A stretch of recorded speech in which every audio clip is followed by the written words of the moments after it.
जय महाराष्ट्र मित्रांनो, तुम्हाला जर तुमची बॅक ग्रो करायची असेल तर हा वर्कआउट नक्की ट्राय करा. तर पहिली एक्सरसाइज म्हणजे लॅग पुल डाऊन. या एक्सरसाइज पासून आपण वर्कआउट चालू करूया. तर मित्रांनो, ही एक्सरसाइज तुम्हाला मारायचीच आहे, कारण या एक्सरसाइज मुळे तुमची बॅक खूप ग्रो होईल.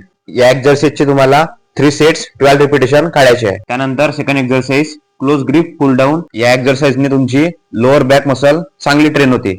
या एक्सरसाइजचे पण तुम्हाला 3 सेट्स 12 रिपिटेशन काढायचे आहे आणि चांगल्या पद्धतीने. त्यानंतर आपण नेक्स्ट वर्कआउट ट्राय करू. यानंतरचा वर्कआउट बारबेल रोज ट्राय करू.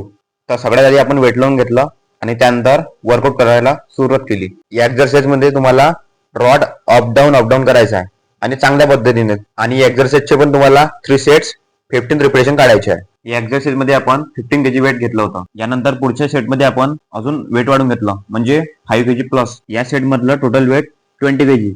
तुम्हाला जर वेट वाढवायचं असेल पण तुम्ही वाढू शकता. आणि वेट एवढं वाढवायचं आहे की जेणेकरून आपल्या बॉडीला चांगलं प्रेशर येईल. तुमच्या बॉडीला प्रत्येक सेट प्रत्येक रिपिटेशन फील झाली पाहिजे. यानंतर नेक्स्ट एक्सरसाइज आता आपण सीटेड केबल रोज ट्राय करू.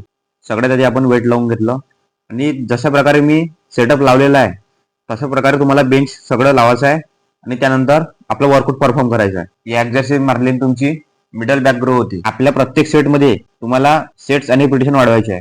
आता लास्ट एक्सरसाइज म्हणजे लॅग पुल ओव्हर.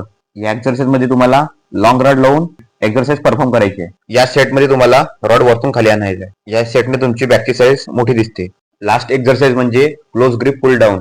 पण या एक्सरसाइज मध्ये तुम्हाला रॉड लावायचा आहे. या एक्सरसाइज मध्ये तुम्हाला रॉड अप्पर चेस्टच्या पुढे खाली न्यायचा आहे. या लास्ट सेटचे पण तुम्हाला 4 सेट 15 रिपिटेशन काढायची आहे. यानंतर नेक्स्ट एक्सरसाइज कुठली पाहिजे नक्की कमेंट करा. तुम्हाला जर आपला ब्लॉग आवडला असेल तर आपल्या राऊट फिटनेस या चॅनलला नक्की फॉलो करा.